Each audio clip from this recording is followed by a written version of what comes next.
తెలంగాణ ప్రభుత్వం ప్రతిష్టాత్మకంగా అమలు చేస్తున్న సంక్షేమ పథకాలలో ఇందిరమ్మ ఇళ్ల పథకం ఒక ముఖ్యమైనది.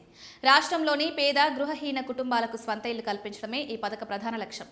ఈ క్రమంలో ఇప్పటికే మొదటి విడతలో ఇళ్ల పంపిణీ ప్రారంభమైన విషయం తెలిసిందే. తాజాగా రెండో విడతకు సంబంధించి ప్రభుత్వం కీలక ప్రకటన చేసి లబ్ధిదారుల్లో ఆశలు పెంచింది. రాష్ట్ర రెవెన్యూ గృహ నిర్మాణ శాఖ మంత్రి పొంగులేటి శ్రీనివాసరెడ్డి మాట్లాడుతూ ఈ నెలాఖరులోగా రెండో విడత ఇందిరమ్మ ఇళ్ల కేటాయింపు ప్రక్రియ పూర్తి చేస్తామని ప్రకటించారు.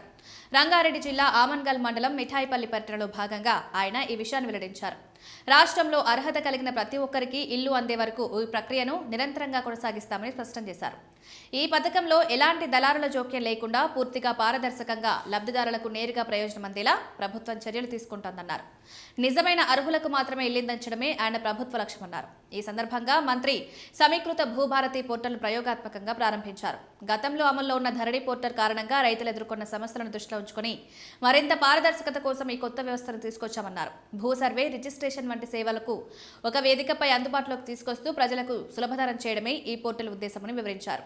ఈ కొత్త విధానంలో భాగంగా భూమి రిజిస్ట్రేషన్ సమయంలోనే భూదార్ నంబర్తో పాటు ఖచ్చితమైన కొలతలతో మ్యాప్లు అందజేస్తామని మంత్రి వెల్లడించారు. దీని ద్వారా భూ వివాదాలు తగ్గి రికార్డుల నిర్వహణ సులభతరం అవుతుందని భావిస్తోంది. ఇక ఇందిరమ్మ ఇళ్ల పథకం కింద లబ్ధిదారుల గృహ ప్రవేశాలకు కూడా ప్రభుత్వం ప్రత్యేక ఏర్పాట్లు చేసింది. ఏప్రిల్, మే, జూన్ నెలలో భారీ స్థాయిలో గృహ ప్రవేశాలు నిర్వహించేందుకు ప్రణాళిక రూపొందించింది. ముఖ్యంగా 1,00,000 మందికి పైగా లబ్ధిదారులు కొత్త ఇళ్లలోకి ప్రవేశించేలా షెడ్యూల్ ఖరారు చేశారు. ఏప్రిల్ నెలలో 1, 20, 21, 30 తేదీలను, మే నెలలో 4, 8, 13, 14, 18, 25, 27, 28 తేదీలను గృహ ప్రవేశాల కోసం నిర్ణయించారు. జూన్ మొదటి వారంలో కూడా ముహూర్తాలు ఖరారు చేసి కార్యక్రమాలు కొనసాగించనున్నారు.